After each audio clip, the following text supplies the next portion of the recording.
I mean, Ferry Network is top 2 networks in all of real estate industry to be involved in. If I was a realtor and I didn't have a big budget, man, I'd be jumping on that like in a minute. The hardest part about real estate is there's so many bells and whistles. Everyone comes in thinking it's selling Sunset and HGTV, and it's not. What if you just changed it and went, hey, for the next 5 years, interest rates are going to be at 8%. Just put that in your head. It's adding the exact measurement of how that would look in your room. Someone pitched this idea to me about 5 years ago, and I was like, love it if you can figure it out. Welcome to the Get Real Estate Podcast. Great to have you on, man. Yeah, dude. Glad to be here. No, look, I mean, first of all, I've a couple things. So we work together. You're in Texas. We have a great joint venture with you guys. And, one thing is we have this mastermind where we kind of educate each other in terms of the other partners we have across the country. And you've been an amazing speaker at that, educating agents across the country. One thing I had on the list here was, you really are an expert at the farming process. And I think there's a lot of agents out there that they hear about farming, but they don't really know what that means. And I'd love for you to kind of shed some light on farming, how it works, what you think works, and all of it, if you don't mind. Yeah. Well, I think when agents hear farming, they think, hey, pick an area and send a bunch of postcards to it, and you're going to get all this business. And I started off doing farming. I mean, doing postcards only, and learn through it. But the way for me, it's really, I would say it's probably more like lifestyle farming, because I mean, like tonight, I'm doing this. I'm going to go, I have a meeting after that. And then I'm going to, our neighborhood has a men's cornhole league. So I go to that. I sponsor it. I sponsor anything and everything I can in the neighborhood. And I've got 3 kids, every kid's sports teams, their school, anything I can. We do a lot of events. We probably do 6 to 8 events a year. I bought a photo booth that I let neighbors borrow. We Halloween night, we had this, what was that, 2 nights ago? We set up a margarita machine, a photo booth, giving away full-size candy bars. And then on top of that, I do a lot of my business there. So when I get a listing, I'm doing mega open houses where I'm doing like a 3-day open house type thing. And one night's free ice cream for the kids. Ice cream truck comes by. Next day is mimosas. The next day is a charcuterie board.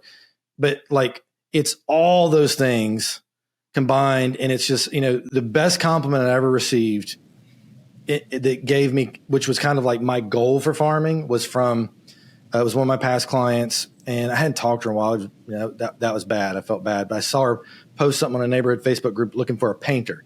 And I just text her. I go, hey, call Jose. He's my painter guy. And he'll do a great job. And we started talking. And she goes, it looks like things are doing well for you. If I didn't know better, it would seem like you're running for the mayor of Siena. And right. I was like, that's exactly what I want. I want, wherever you look, I want my name to come up. I love it. I mean, but I think you brought up a great point. I think people think of farming as postcards only. And so, what else would you, include if you had to explain farming? So events and, resources. I mean, what else? How else would you describe farming? Yeah. So, I mean, it's picking an area, and usually you want to have at least, 2,500 homes. And then it's coming up with what are the marketing tools that I'm going to use to get in front of people. We do an event. So we do on, we call them pop-up events. We used to do these big events, and then we started realizing people are so busy. Let's just do something where they can come in real quick, get something and leave. And we say, hey, I'm Ryan with the Adams Group, whatever. So yeah. We do the day kids go back to school. We rent out the local coffee shop, and for 2 hours, whoever wants to come through can come through. Moms, dads, drop your kids off school, come get a free coffee in us. We're outside. We got mimosas too, if you really want to have a good day, start your morning off right. That's one event. We're doing one on coming up in 2 weeks. Holiday postcards are always a big thing. Everybody wants to get their like that picture right behind you, whoever that is. Yep. We do that event, and we basically hire 8 photographers, and we say, hey, come for a 15-minute photo session. You'll get 5 to 7 photos for your Christmas card. It's on us. We pay the photographers. They come. It's done. Of course, then we add them to our database and keep them in line. We then, of course, are doing postcards and things like that as well. I mean, I go through a bunch of different events that we do. I know you're always looking at new innovative technology, stuff like that with the rise of AI. What do you see as the role of the realtor, and, what's the risk to the realtor? I mean, I think there's a lot of advantages for realtors to use AI. Perfect. I want to hear that. But as far as like the risk is, I mean, I kind of take Elon's take on that, which is like, it's already gone too far. And and the reality is lots of industries have replaced people with technology. But in the end, I still get frustrated with ChatGPT all the time when you're like wanting it to say something or do something or whatever. And it's still just like, doesn't quite get it.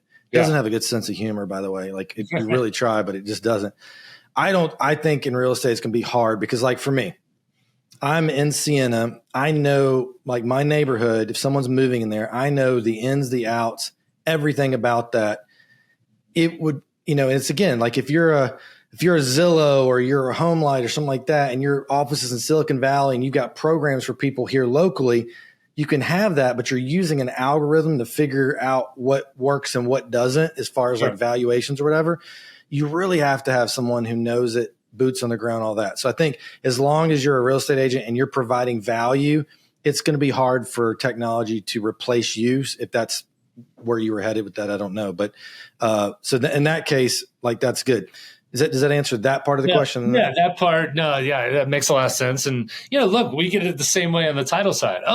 There's going to be a blockchain one day. Right. You're not going to be needed. And it's like, well, agree to disagree. Number one, we have like 100 answers we do per file.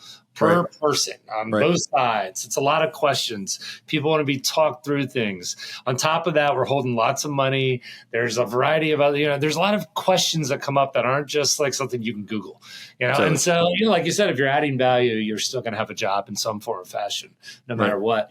And then on the other side, I know you're very handy in terms of like utilizing technology and other things. So, what are those AI tools or technology tools that you use to help you as an agent?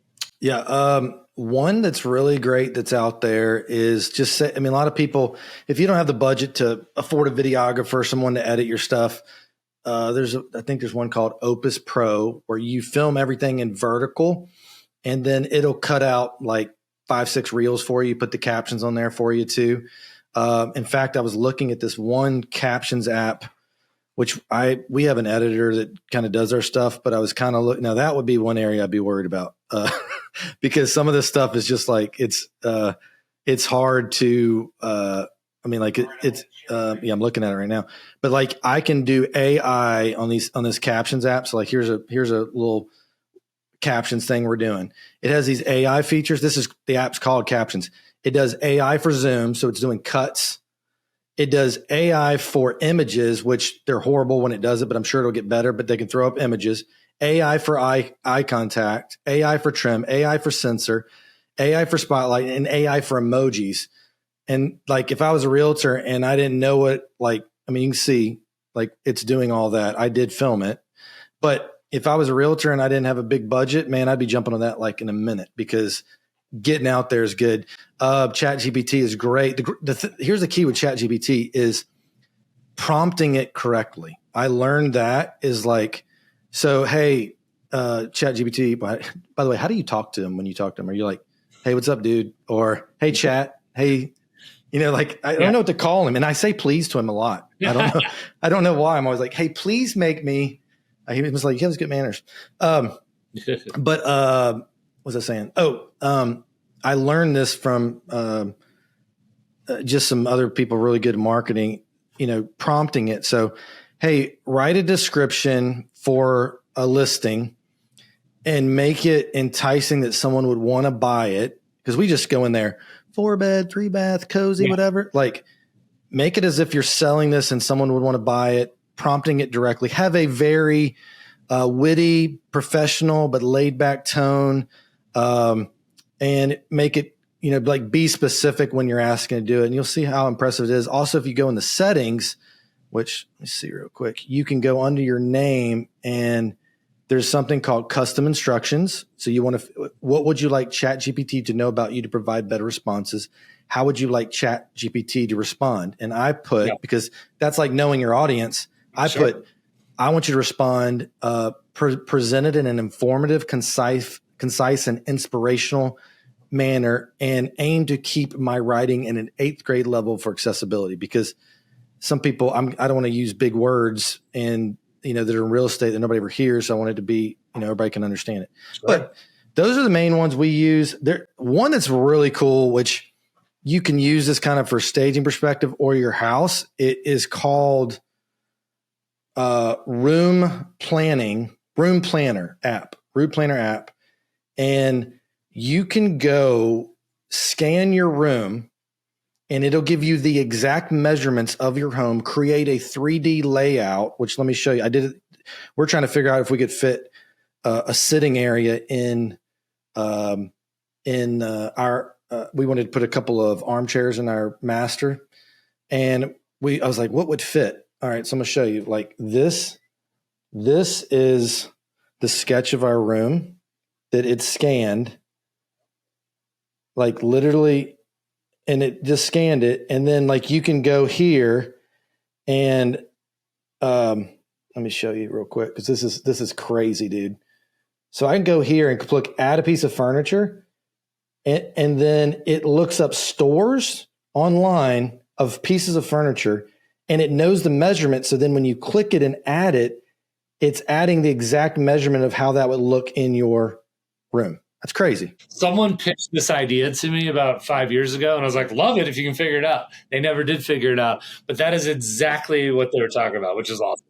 Yeah, like the fact that they have the dimensions, they look it up. I mean, it's brilliant. Absolutely brilliant. All right. So I know that I believe you're in the Tom Ferry Coaching Network. You're a coach yourself. It was funny. So one thing we always try to do at Ally Title is we try to come up with tools that make agents successful. So we came up with a retention strategy through Client Giant, came up with Pannenberg Creative, which is a video strategy. So you guys use Client Giant?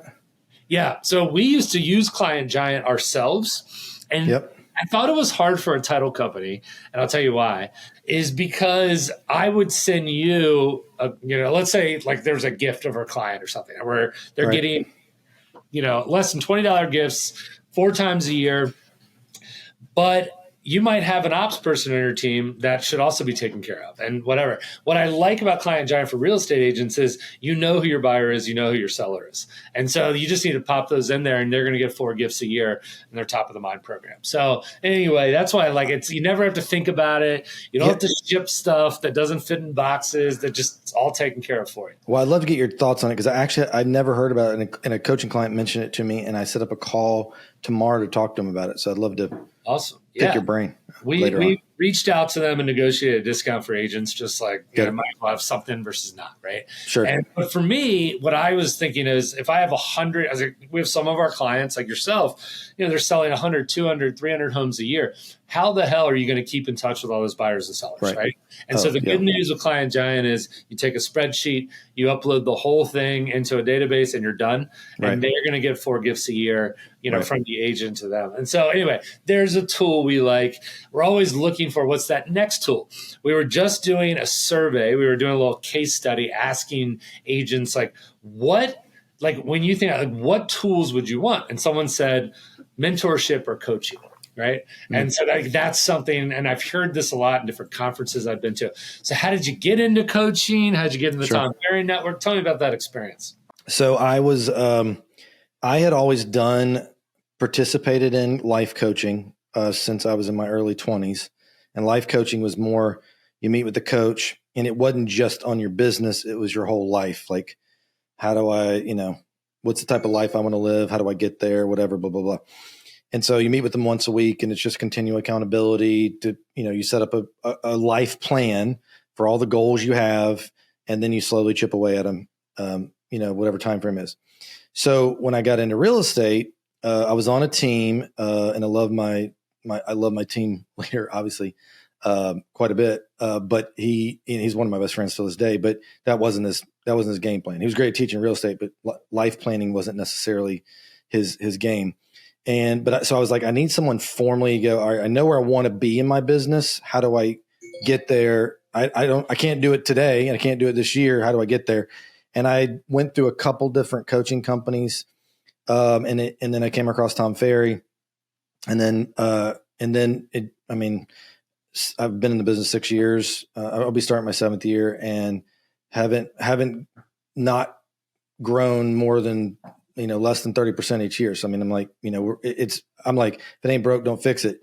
And I do think, especially like young people that are getting in the industry, join a team that's been wildly successful. And then the fact that you actually have the ability to coach seems like just another added value for people to join your team. Well, and anybody on my team, I offer that to them as well. So we do that. I don't do it once a week, but I am doing it every other week, but I'm going to be more available than even my coach clients. But, I saw what it did for me, and then and then being asked to do it, it's the reason I do it. It's kind of the same thing. The reason I run a team, I'm kind of wired as a coach, and I take a lot of joy and get my own selfish joy from watching people start here, go to the next level.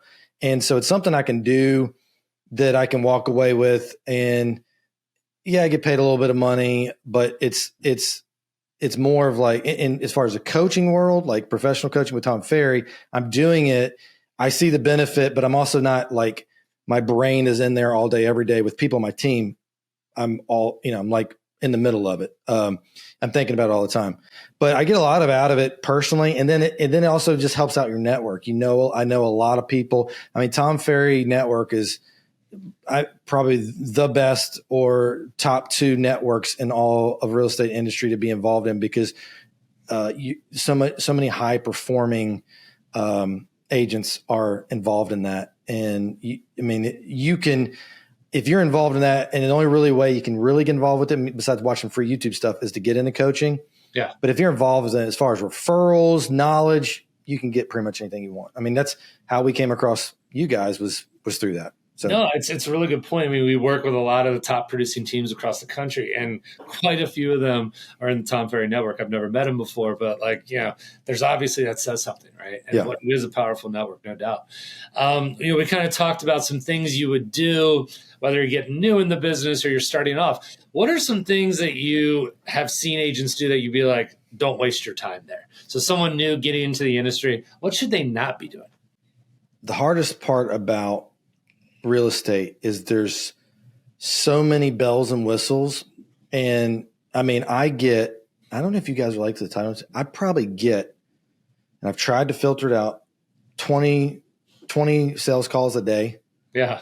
And it's from health insurance to I'm selling you leads till and I don't know the answer of what not to do. Sure. I'm more of what I would say what not to do is not keep yourself focused on the right things, but don't allow yourself to get pulled by all the bells and whistles, because there are a lot. Yeah, there's a lot. And I would pick the things that, pick 3 to 5 lead sources that interview. I would buy coffee or beer, whatever you do with the best performing agent you can get in front of and go.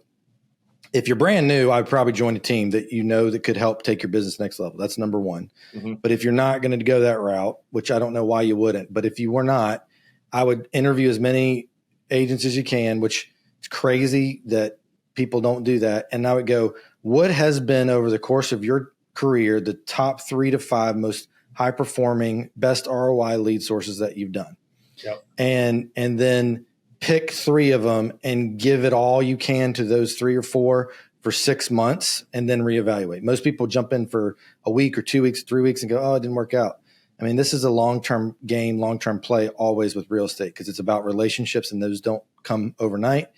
But most, that's why the failure rate of a real estate agent is so quick, because they're probably dabbling in a million different things and never really give it a full try. Like farming, example for me. Yeah. I started farming 4 years ago, almost through the end of the second year, I didn't even have a return on farming. Yeah. And I'd spent $20,000, $30,000. So it's a long play and you have to play it. And that's kind of what I've always told my coaching clients has been, you need to have some long-term lead sources and you need to have some short-term lead sources. And you need to always be working both of those at the same time, because while you're building this one up, you are able to get right now business, which this is like open houses, door knocking, cold calling, all that stuff that nobody wants to do. Sure. But that's what helps sustain you while you're building up your SOI and your past clients and your farming and that long-term business. No, I think that's a great point. I mean, I'll tell you one thing. I talked with an agent. She was the number one real estate agent in Old Town, Alexandria, where I am. And when we were starting the business, she's like, "Yeah, I'll tell you a story. I did a lot of direct mail the first year. I never got one deal. But by the second year came along, I would meet people and they were like, 'Oh, I've been seeing you for 10 years advertising.'" So, because that consistency does work and it starts building in people's minds. But like you said, consistency, you got to keep it going.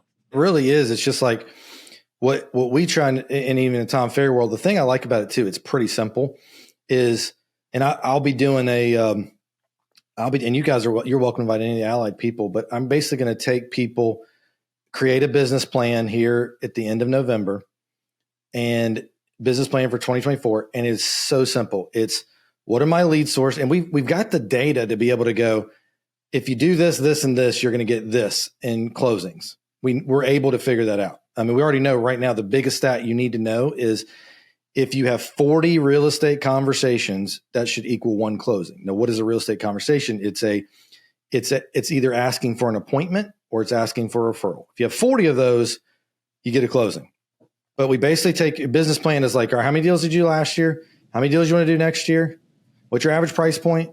What do you want your GCI to be? Let's create the why of why you're doing it. And then what are the lead sources you're going to do to how much you're going to get from each lead source? Yep. And then what are the action steps under each lead source you're going to do? So like I'm going to do, and what I've done in my career is just scaled it up a little bit each year. So here's my farming and what I did last year. Let me scale it up a little this year. And as I scaled up, then you get to like, all right, I did good enough last year. I can bring in a staff person to help me scale it up even more. Because at some point you're going to run out of time. And then that's always the hardest part. I feel like for agents, when do I hire my first person?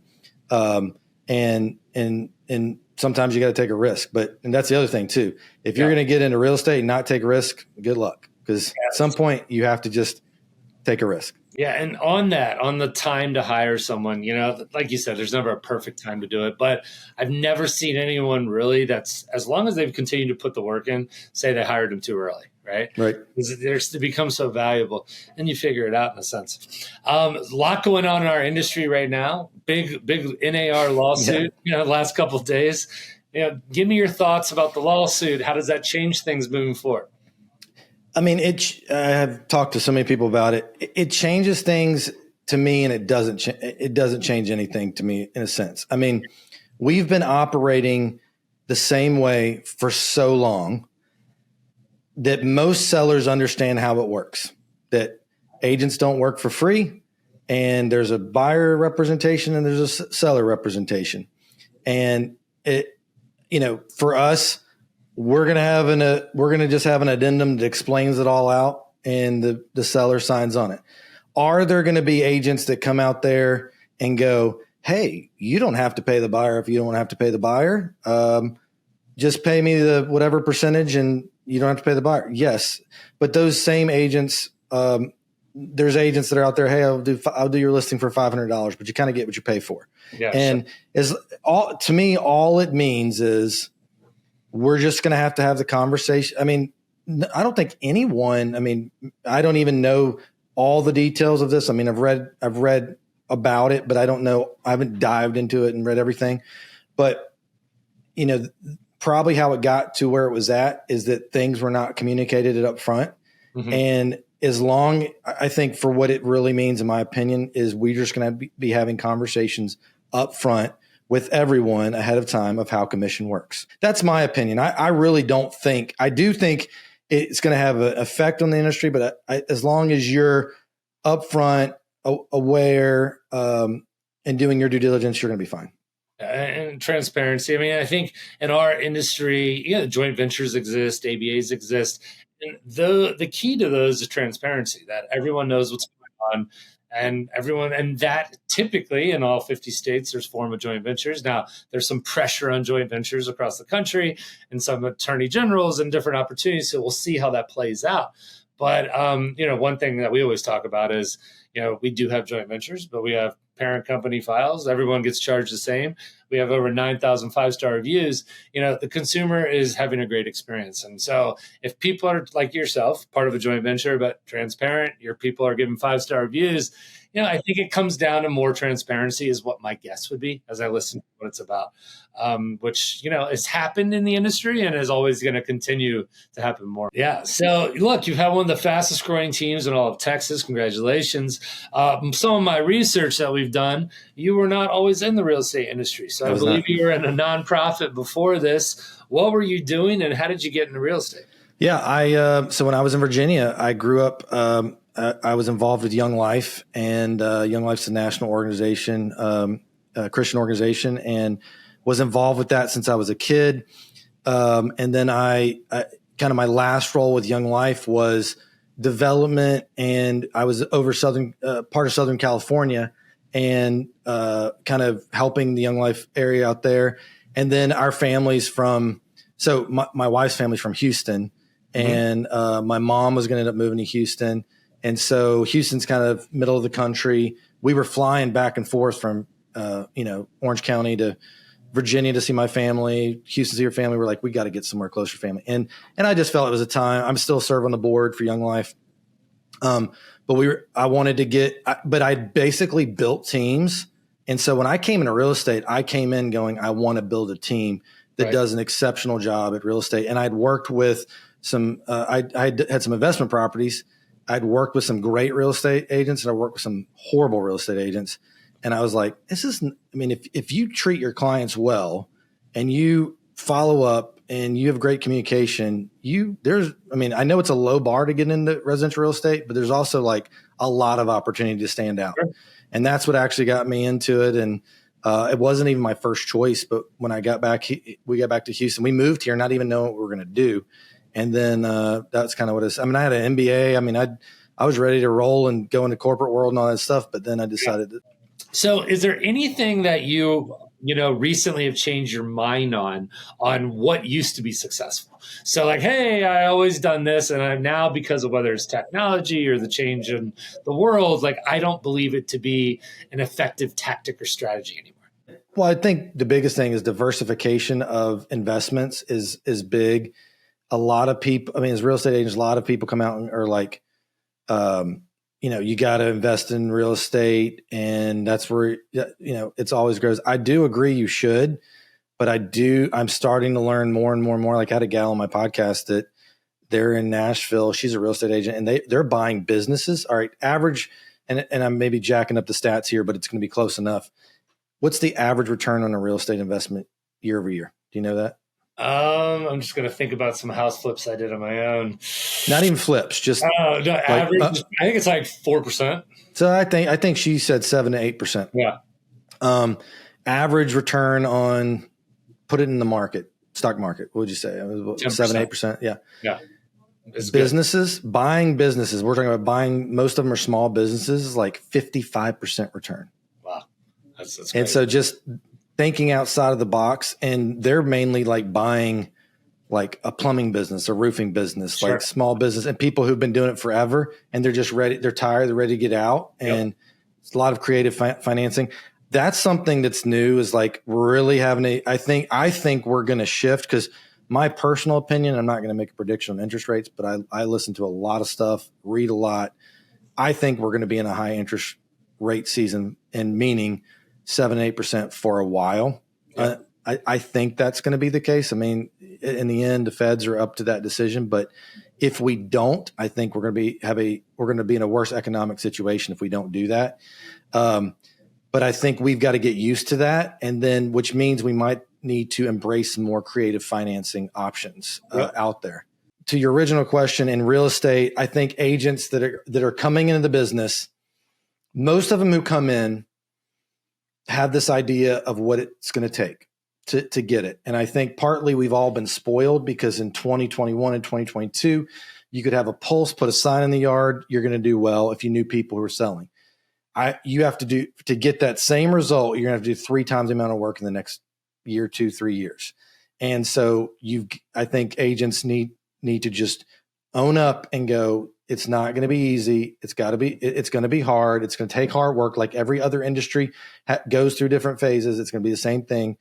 And everyone comes in thinking it's selling sunset and HGTV, and it's not. Right. Well, and here's an interesting thing. I was just telling our team this week, I go, what if you changed your mindset to when interest rates drop? How many videos do we see? When interest rates drop? Yeah. What if you just changed it and went, hey, for the next 5 years, interest rates are going to be at 8%. Just put that in your head. Mm-hmm. How does that conversation look like with your clients, your potential clients, all that? Because I just looked up some numbers yesterday, but it feels bad being an 8%. But in 2000, the year 2000, the interest rate was 8.25%, and 5.2 million homes were sold. Right. Okay. That was just 2000. Okay. Which maybe feel like a lot to millennials, but to us, that doesn't seem that far away. Mm-hmm. And then in 1979, the year I was born, interest rate was 11%, and they sold more homes in 1979 than we will this year.